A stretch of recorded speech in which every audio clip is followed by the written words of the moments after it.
Malam Jumat itu udah tidur sama jenazah, malam Kemisnya belum. Belum. Malam Kemisnya dia meninggal tuh, Kemis pagi lah, Kemis pagi. Kemis. Nah seharian tuh Kemis nunggu tim rescue nggak datang juga, sampai gue harus nginep bareng almarhum di situ, di goa itu. Ini si dukun masih briefing, ini anak udah dievakuasi ke bawah. Ya udah di ambulans baru kita kasih tahu itu anaknya sudah di ambulans mau dibawa ke rumah sakit. Wah ya udah ribut. Ya kita akhirnya ngebohongin si dukun aja biar dia seneng juga.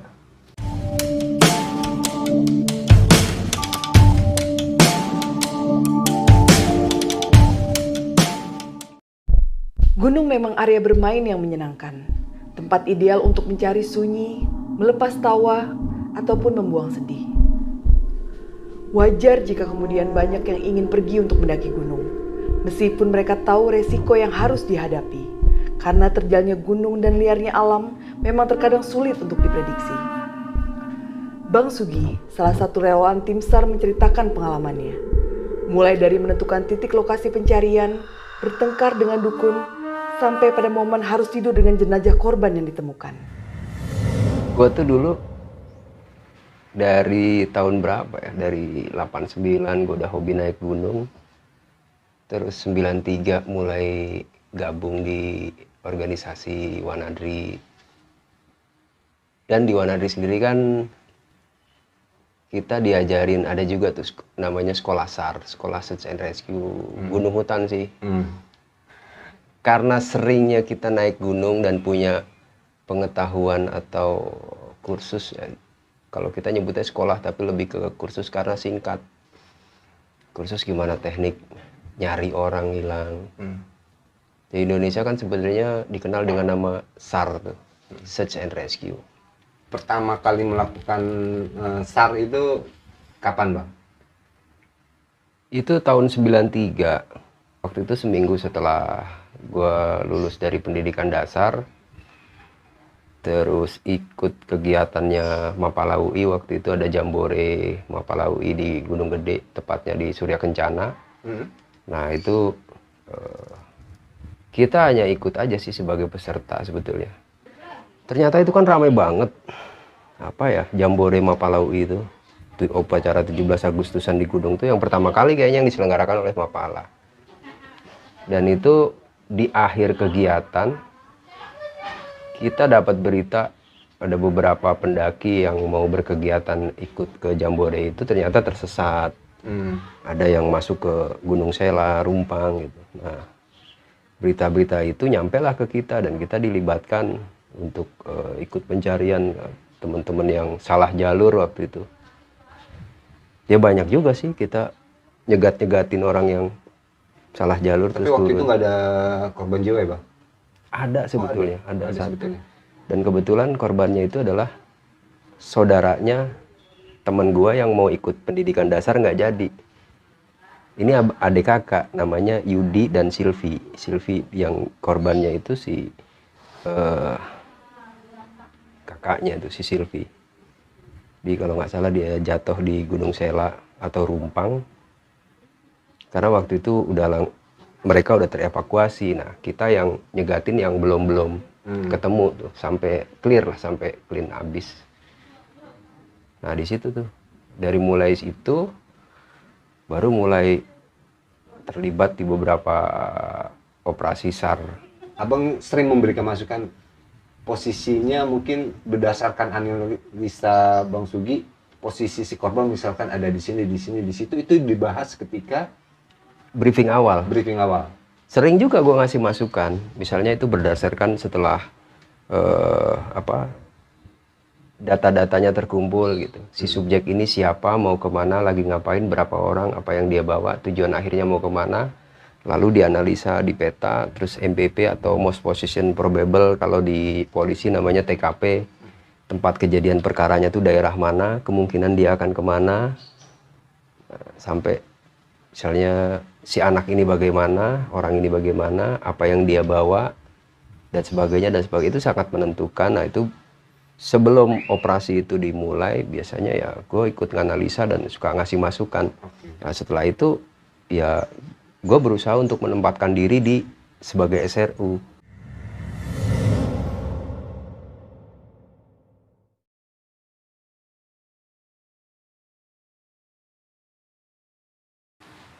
Bang Sugi kok bisa dibilang udah 20-an lebih ya mengikuti kegiatan SAR ya? Lebih ya. Lebih. Dari situ yang berhasil hidup berapa Bang? 2. Yang satu ditemukan terus meninggal itu di Gunung Slamet, yang Iis. Terus yang kedua yang diketemukan hidup, dan ini memang ajaib, hidup masih sehat.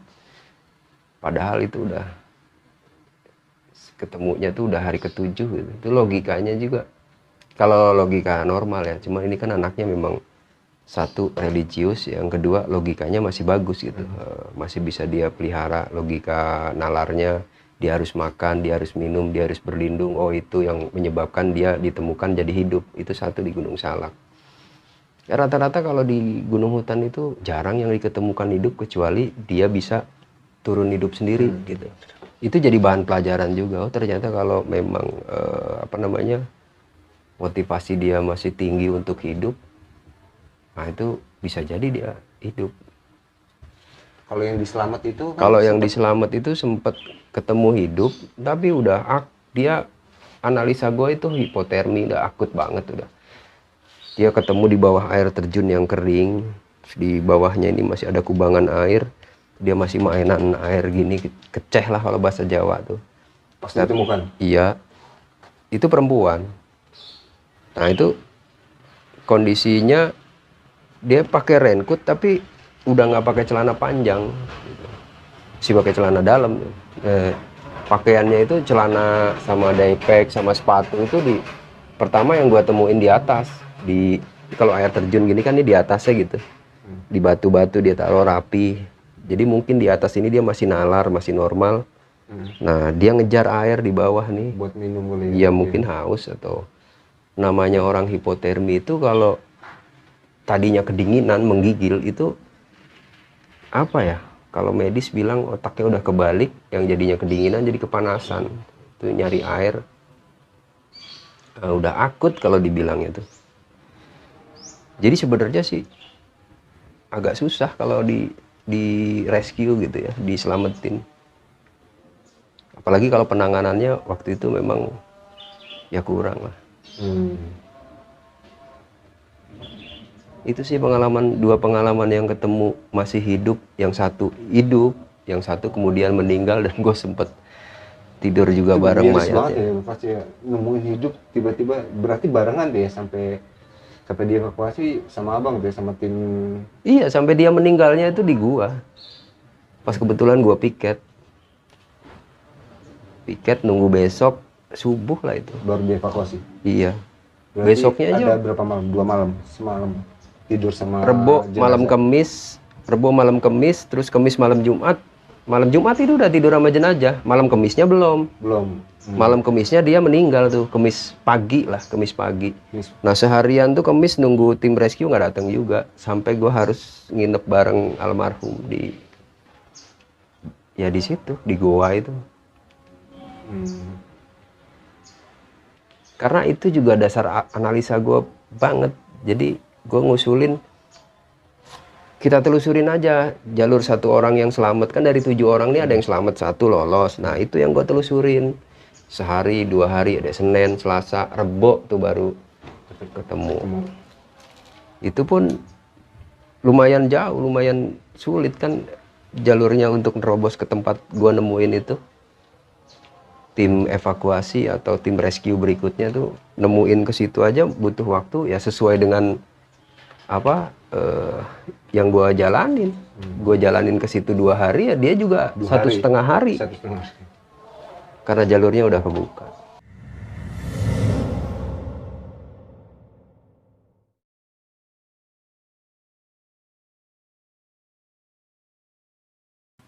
Nah, Bang Sugi ketika menganalisa lokasi korban itu pertimbangannya apa aja tuh, Bang? Biasanya sebelum itu cari informasi duluan. Misalnya dulu di 96 itu yang di Lawu Tuh gue pastiin itu anak bener di situ atau cuma berita, kalau sekarang bahasanya hoax, kalau dulu kan belum ada hoax nih. Gue pastiin ke sekolahannya, emang lagi libur sekolah, gue pastiin ke rumahnya orang tuanya lagi nggak ada, memang pada nyusul anaknya itu di Gunung Lawu. Nah berarti kan ini positif A1. Sampai di sana. Jadi memastikan dia benar-benar hilang atau enggak juga? Iya, ini berita tuh beneran apa cuman berita bohong. Harus pasti dulu. Itu yang dia 4 orang, anak SMA, liburan sekolah, dia naik Gunung Lawu. Nah kebetulan 3 orang temennya kan masih ada di bawah tuh nungguin si ini, namanya Purwanto. Nah itu diulik ceritanya dari 3 orang ini. Terus kebetulan ada orang tua cerita tentang karakternya si anak ini. Oh anak ini nih kalau punya keinginan apalah ya, ya gitu. Terus si teman-temannya ini cerita, oh ini anak ini sekarang posisinya dia jadi ketua Genspal, ketua pencinta alamnya di sekolahnya dia. Pengalamannya dia udah 2 kali atau 3 kali mendaki gunung. Wah berarti kan skillnya udah bagus, daya jelajahnya nih anak bagus gitu. Terus kok bisa hilang? Nah kronologinya tuh kita bener-bener ikutin. Itu pada saat turun, kalau Gunung Lawu kan saat itu yang lewat Cemoro Kandang tuh begini, belok-belok gitu. Nah itu kan ada jalurnya zig gitu, jalur potong. Nah itu rupanya dia turun gunung itu main cepet-cepetan berempat itu. Di pos 3 itu ada satu jalan cross yang tidak ketemu jalan utama yang langsung bablas hilang. Nah itu kan kira-kira kemungkinan besar di situ gitu lossnya. Nah baru dari berbekal itu analisa di atas peta. Oh kemana ini dia alurnya gampangnya. Jadi kalau menurut gue sih kayak kelereng aja. Kelereng kita jatuhin dari gudukan gitu. Dia ini akan larinya kemana sih kelereng tuh? Ya ilmu dukun juga sih, tapi pasti gitu. Tapi pasti, oh dia gak akan kesini. Dan itu ketemunya jauh banget. Ternyata jauh banget, udah deket sama perkampungan penduduk. Udah deket sama kebun. Ketemunya di air terjun. Dan itu gak mau, kalau secara analisa saat itu ya, wah ini kalau nggak nekat atau nggak cari beneran ke situ, itu nggak akan ketemu. Dan waktu itu juga nemuinnya antara iya bener nyari dan ya udah terlanjur sih. Gue juga nggak mungkin balik lagi ke atas karena udah kagok, terusin aja, telusurin.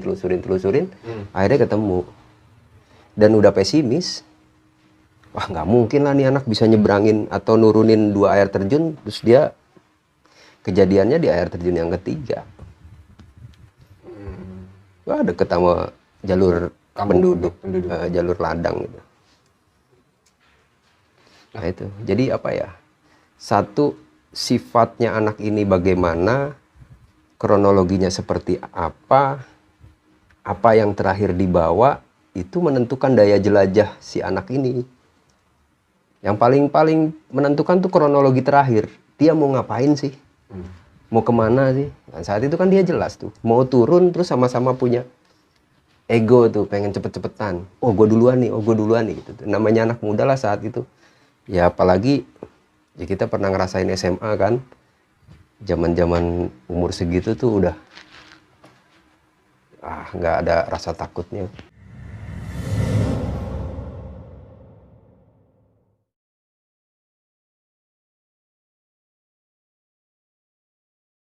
Tadi ada ilmu dukun juga tuh. Kadang kan tiap gunung punya kuncen tuh bang. Dia kadang nentuin, wah kira-kira di terawangan, berdasarkan penerangan dia nih kira-kira ada di sini. Itu gimana bang?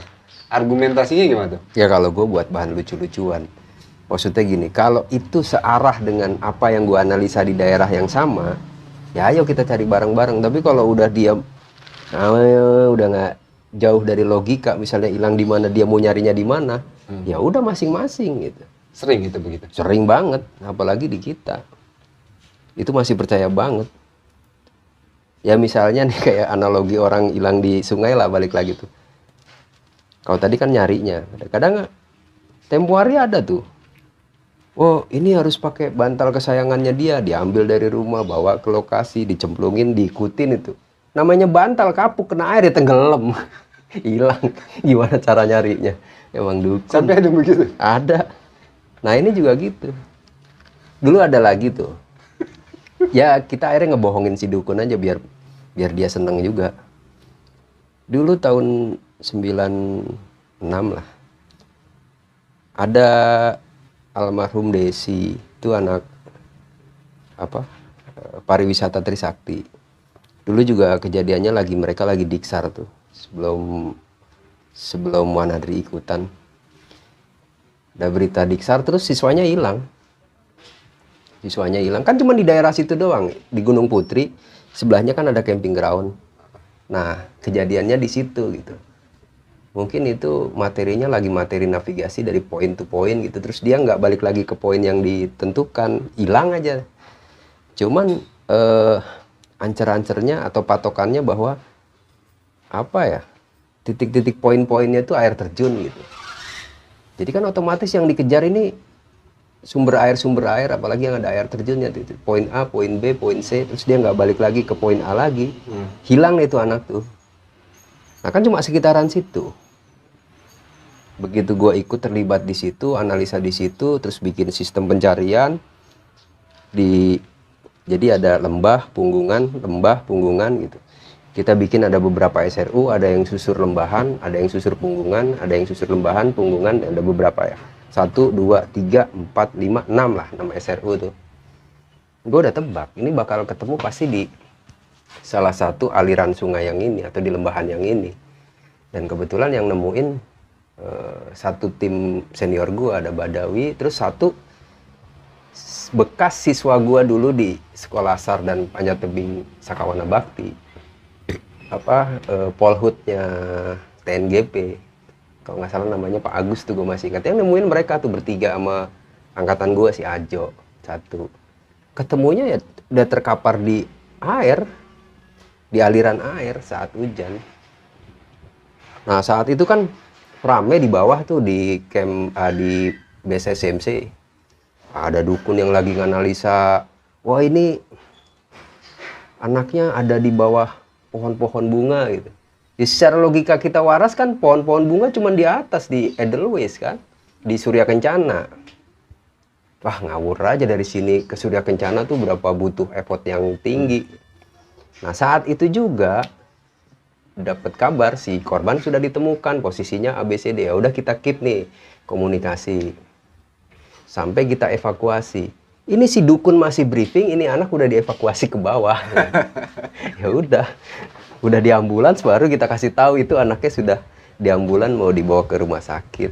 Wah ya udah ribut. Ya kan intinya sebenarnya apa sih?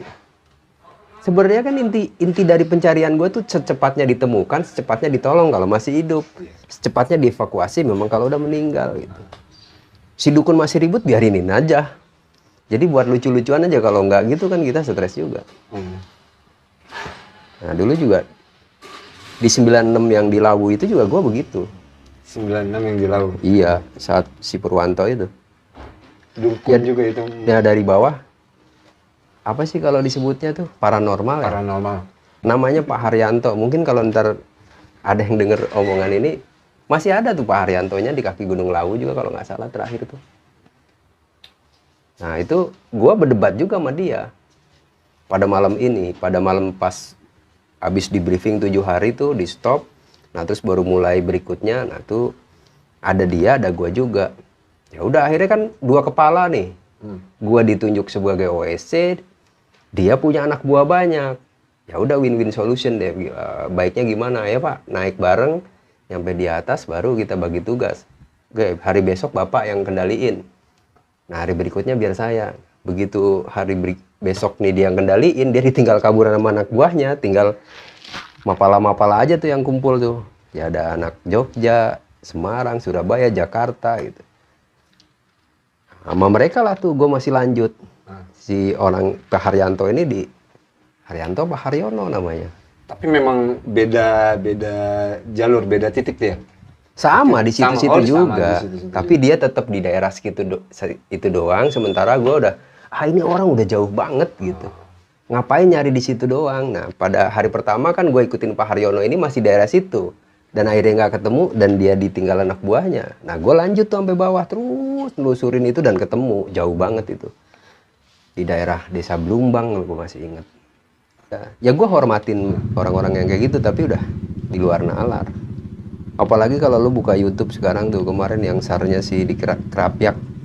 Wah, itu udah macem-macem tuh. Krapyak yang Yang di camping ground. camping ground Arjuno.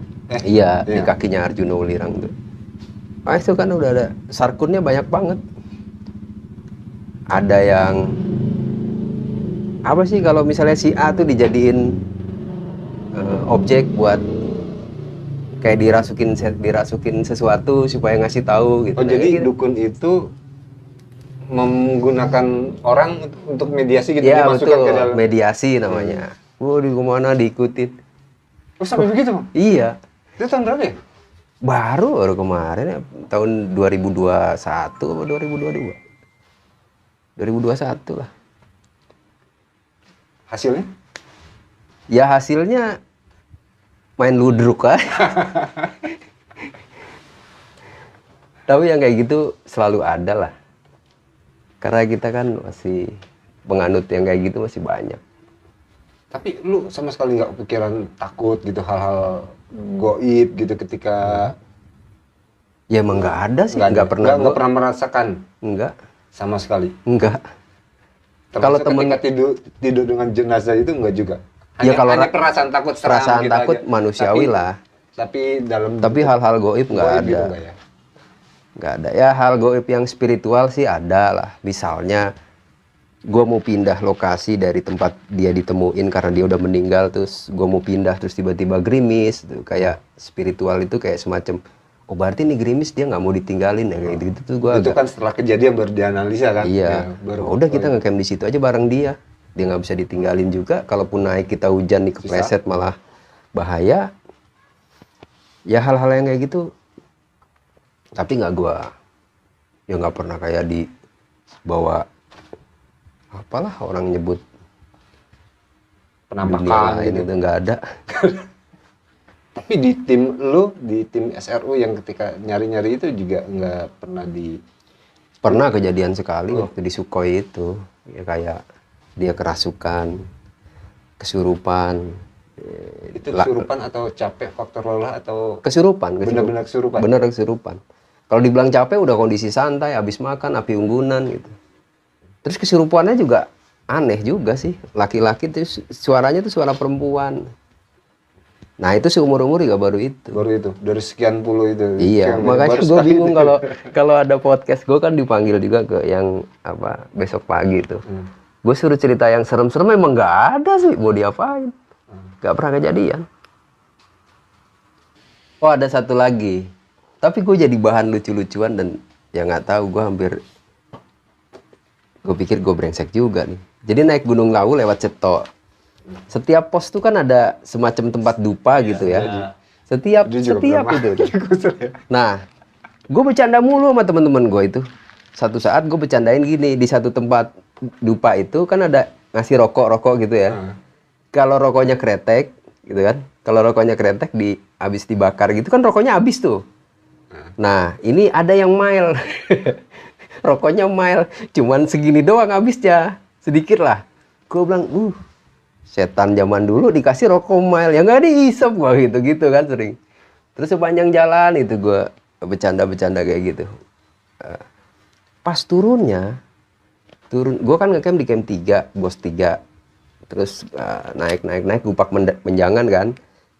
Tapi tenda apa segala macam di camp 3 tuh nggak dibongkar, turun lagi ke situ nanti.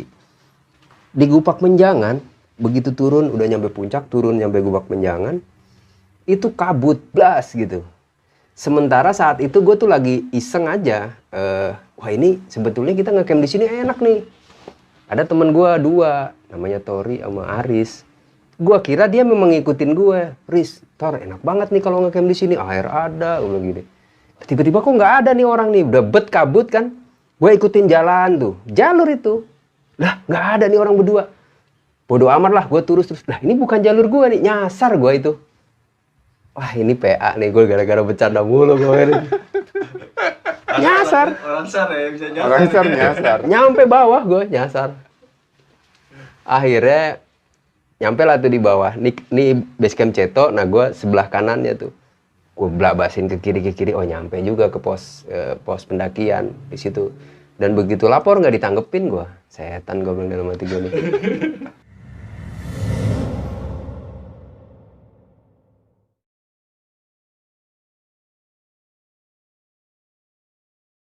Kalau nyasar itu kalau versi lu Bang, apa yang harus dia lakukan? Ya gue pertama introspeksi lagi. Gue tahu nih nyasar, wah ini salah jalan nih. Naik, capek. Gue rata-rata bablas turun. Turun kan pasti bablas. Tapi nggak semena-mena. Karena, nah ini tips nih, kalau turun ya turun jangan ikutin jalur air. Kelihatannya memang itu benar tapi menyesatkan gitu. Karena kalau kita turun ngikutin air, itu di gunung tuh banyak air terjun. Kita nggak tahu kan kalau dari atas. Nah banyak mematikan tuh kayak gitu. Kayak si Purwanto salah satunya. Karena dia Terus si ngikutin jalur Iis air gitu. deh. Iya kayak gitu semua. Ngikutin jalur air. Blank. Iya, karena suara dari bawah tuh kan bakal kedenger lebih keras gitu. Sementara kita psikologis tuh langsung pengen turun aja bablas, tapi itu salah. Sebaiknya kalau mau cari air ya cari air, terus nanti naik lagi punggung, lewat punggung aja. Dan punggung itu rata-rata ada jalan, walaupun itu jalan binatang. Ada jalan ntar putus. Jadi gitu. posisinya jangan di lembah ya, naik ke atas punggungan bukit. Iya. Ya? Kalau jari ini yang disebut lembah tuh kan gini nih. Nah ini punggung, ini lembah gitu. Ini lewat punggungnya aja. Ini punggung nih rata-rata ada jalan. Ada jalan. Entah Apalagi gunung di penduduk, Jawa. segala macam gitu ya. Iya. Dan jalur binatang juga dia. Tapi korban itu banyak ditemukan di lembah ya? Iya kan rata-rata mereka pasti secara psikologis dan secara alamiah lembah itu mempercepat ke arah bawah. Rata-rata kan nggak tahu, nggak kepikir lah itu bakal ada air terjun dan sebagainya. Jadi faktor bahayanya pasti lebih tinggi. Tapi secara alamiah orang pasti akan Ke lembah turun. ke lembah. Pasti itu rata-rata. Nah ini yang susah dihindari, tapi ini tips aja sih. Ya buat yang denger ya, hindarilah lembah. Lembah seperlunya aja pada saat lu mau ngambil air atau mau di pinggiran lembah itu atau di lereng lu ngecamp. Karena ngecamp nggak baik juga di punggungan angin.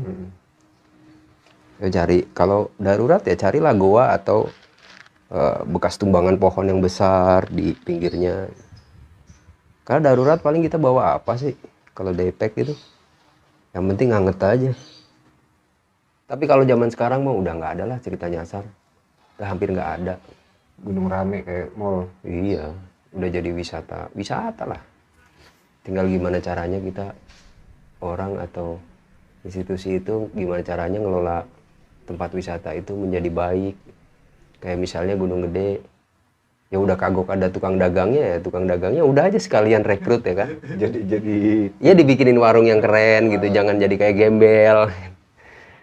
Diberdayakan lah, maksudnya direkrut gitu, diberdayakan, ya dikasih tanggung jawab bahwa lu boleh dengan aturan ini. Kasih aja WC umum sekalian biar nggak ada tokai bececeran yang gitu-gitu kan. Nilai petualangannya udah hilang, tapi udah tinggal nilai wisatanya aja. Menurut gua. Dan hampir semua gunung kan itu setelah ada film 5 cm, iya. semenjak kejadian itu semua orang naik. mau naik gunung ya. Ya itu yang menurut gua tuh film bagus, tapi edukasinya minim gitu. Ya nggak logis aja. Nggak ada briefing, tahu-tahu kita ketemu di tempat yang kita rahasiakan, tahu-tahu ketemuan di stasiun. Iya, tanpa harus lu bawa ini, lu bawa ini, enggak kan, nggak gitu di-prepare, belum pernah naik gunung pula.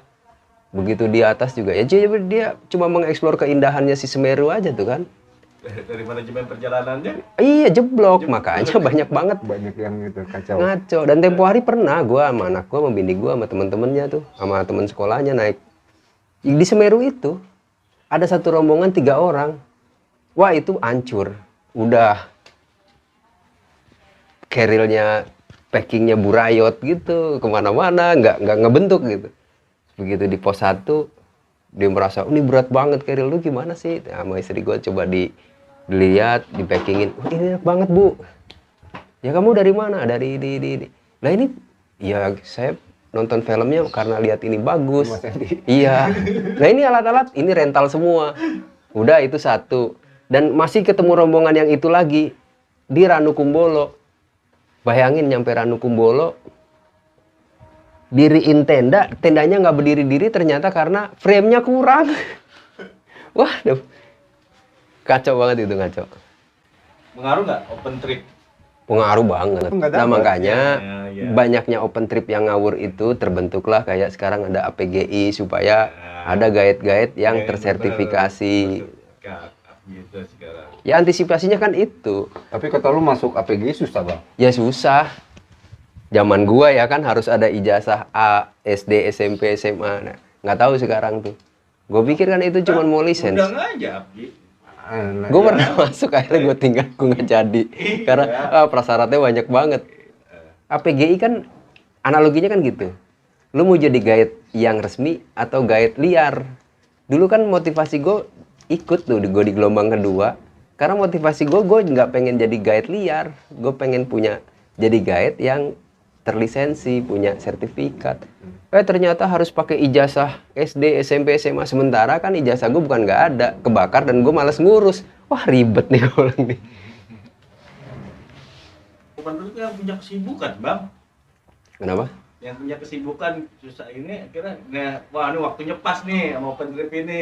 Iya. Dia Mas aslinya Urus. tuh rata-rata mungkin punya kesibukan di luar itu yang kesibukan. Ya benar, makanya si guide-guide yang berlisensi Iya. ini harus mengantisipasi itu bahwa Pesertanya nih yang agak peserta kita kan ini cuma tamu gitu, Tamu. yang dia nggak punya waktu tapi punya duit, yang dia mampu bayar, makanya servisnya harus bagus. Kadang-kadang kalau kita tawarin aja, lu punya waktu berapa 5 hari, ini bikin santai aja, di servis yang bagus, tendanya yang aman, tidurnya yang nyaman, makannya yang enak, besok jalan lagi, jangan dia sampai kehausan, jangan sampai dia kelaparan. Itu kan potensi duit, maksudnya kalau klien nyaman udah otomatis kejaga banget. Jangan sampai dia hipotermi di tenda, itu udah ngawur banget.